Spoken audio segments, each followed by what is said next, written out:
శ్రీకాకుళం జిల్లా కంచిలిలో విద్యాకాంతులు వెలిగించిన కుటుంబం వారిది. ఈ ప్రాంతంలో ఎందరో జీవితాల్లో వెలుగులు పూయించిన చరిత్ర వారిది. అలాంటి వారి ఆస్తులకే గత ప్రభుత్వంలో రక్షణ లేకుండా పోయింది. భూ కబ్జాలపై వైసీపీ హయాంలో అధికారులకు అనేకసార్లు ఫిర్యాదులు చేసినా కనీసం పట్టించుకున్న నాథుడే లేడు. ప్రస్తుతం కేవలం ట్వీట్ ద్వారా స్పందించి సమస్య పరిష్కరిస్తామని మంత్రి లోకేష్ ఇచ్చిన హామీతో ఆ కుటుంబం ధీమాతో ఉంది.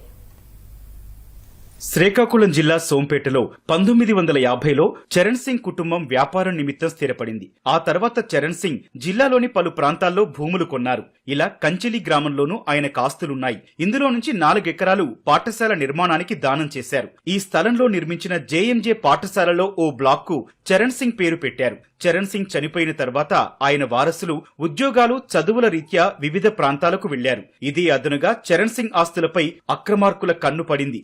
వైసీపీ హయాంలో కంచిలి సమీపంలోని లక్ష్మీపురంలో చరణ్ సింగ్ కుటుంబానికి చెందిన 3 ఎకరాల భూమిని అక్రమార్కులు ఆక్రమించి పునాదులు కూడా నిర్మించారు. ఇది గమనించిన కుటుంబ సభ్యులు అనేకసార్లు స్థానిక అధికారులకు ఫిర్యాదులు చేసినా న్యాయం జరగలేదు.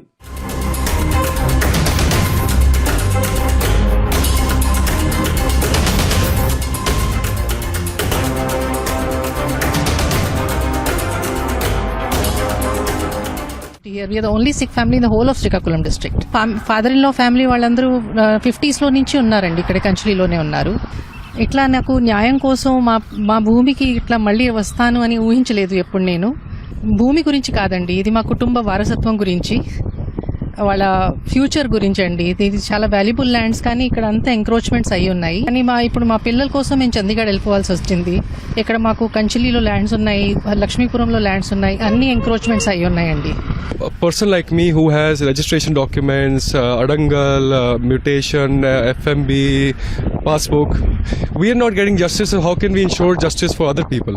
కూటమి ప్రభుత్వం అధికారంలోకి వచ్చాక సామాజిక మాధ్యమం ఎక్స్ ద్వారా మంత్రి లోకేష్ దృష్టికి తీసుకెళ్లారు. దీనిపై స్పందించిన లోకేష్ సమస్య పరిష్కారం దిశగా హామీ ఇచ్చారు. అన్ని వర్గాల హక్కుల్ని ప్రభుత్వం కాపాడుతుందని భరోసా ఇచ్చారు. కూటమి ప్రభుత్వంలో తమ సమస్య పరిష్కారం అవుతుందని సిక్కు కుటుంబం ఆశాభావం వ్యక్తం చేస్తోంది.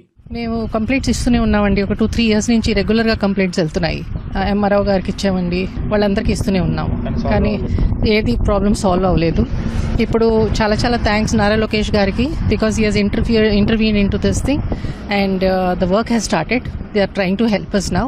But we are hopeful that the current government, they will take some actions.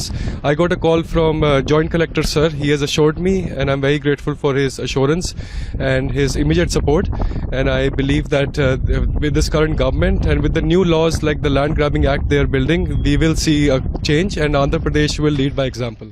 పాఠశాల నిర్మాణానికి స్థలమిచ్చిన చరణ్ సింగ్ కుటుంబానికి న్యాయం చేయాలని జేఎంజే స్కూల్ యాజమాన్యం ప్రభుత్వాన్ని విన్నవిస్తోంది. ఇక్కడ చదివి వేలాది మంది ఉన్నత శిఖరాలకు చేరేలా సాయం చేసిన కుటుంబానికి అండగా నిలబడతామని జేఎంజే యాజమాన్యం ప్రకటించింది. మహానుభావుడు మిస్టర్ సర్దార్ చరణ్ సింగ్ గారు, ఆయన ఈ ప్రాంతానికి వచ్చి మా జేఎంజే యాజమాన్యానికి 4 విలువైన ఎకరాలను మాకు ఇచ్చి ఈ జేఎంజే స్కూల్ని నిర్మించడానికి సహాయపడ్డారు. ఈ జేఎంజే స్కూల్ ద్వారా ఎంతో మంది, వేలాది మంది విద్యార్థులు చదివి డాక్టర్స్గా, ఇంజనీర్స్గా, సైంటిస్టులుగా, సోషల్ వర్కర్స్గా, ఇంకా అనేక రంగాలలో నాయకత్వాన్ని పొంది వారి సేవలు అందిస్తూ ఈ యొక్క ప్రాంతానికే వెన్నె తెచ్చారు. మరి ఇలాంటి మనసున్న మనిషికి వారి కుటుంబ ఆస్తులు దోచుకోవడానికి చాలా మంది ప్రయత్నిస్తూ ఉన్నారని మాకు తెలిసింది. అన్యాయంగా లాక్కునే వారి నుండి వీరి ఆస్తులను కాపాడి మాలాంటి ఇంకా ఎంతో మంది పేదలకు సేవలందించే భాగ్యాన్ని వారికి అందచేయాలని ప్రభుత్వాన్ని వేడుకుంటున్నాం. మంత్రి లోకేష్ తమను ఆహ్వానించారని, త్వరలోనే కలుస్తానని, సమస్య పరిష్కారమవుతుందని చరణ్ సింగ్ మనవడు ధీమా వ్యక్తం చేస్తున్నారు.